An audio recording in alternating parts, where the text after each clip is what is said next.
My husband, Charlie, he wanted to save young men just like the one who took his life.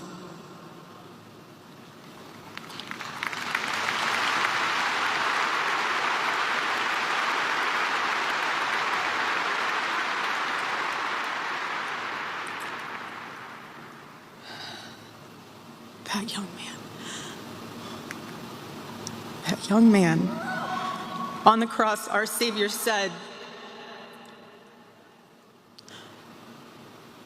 "Father, forgive them, for they not know what they do." That man, that young man, I forgive him.